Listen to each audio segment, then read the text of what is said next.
Внедрение контрольно-кассовой техники – процесс сложный и трудоемкий, поэтому проходит в несколько этапов. Один из самых главных – нормативно-правовой. Так, в феврале текущего года между профильными ведомствами Абхазии и России было подписано соглашение об оказании безвозмездной техпомощи в части налогового администрирования. В течение 2026 года абхазские специалисты пройдут программу обучения по работе с контрольно-кассовой техникой. В течение 2026 года представители Российской Федерации, их IT-специалисты будут направлены в Республику Абхазия для обучения наших IT-специалистов по работе с контрольно-кассовой техникой, для того, чтобы в текущем режиме каждый из наших сотрудников управления информационных технологий мог исправлять те или иные ошибки в последующем. Контрольно-кассовые техники на сегодняшний день стоят на объектах предпринимательской деятельности, но данные ККТ, так сокращенное наименование, они не подключены в системе управления базы данных, и мы в режиме реального времени не наблюдаем те обороты и выручки, которые есть у предпринимателя.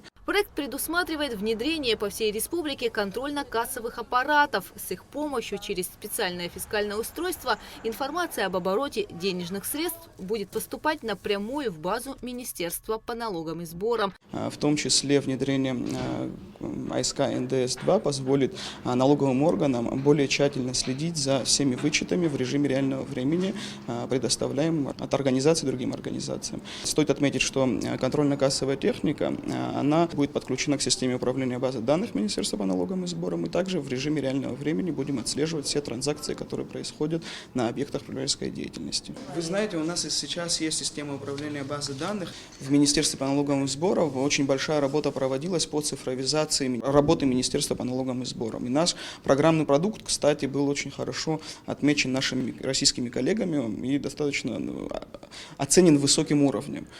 И, собственно говоря, данные программные продукты, которые нам передают, это позволит улучшить те системы администрирования, которые у нас на сегодняшний день есть.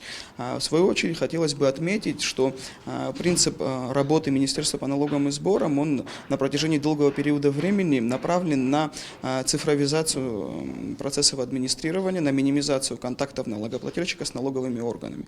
По словам специалистов, внедрение контрольно-кассовой техники направлено на автоматизированный контроль за денежными поступлениями налогоплательщиков, автоматическое выявление зон риска правонарушений, снижение административной нагрузки на бизнес и повышение уровня защиты прав потребителей. И подобного рода программные продукты позволят нам выносить решение о проведении контрольных мероприятий исключительно при наличии каких-то, условно говоря, там, допустим, красных индикаторов. Да?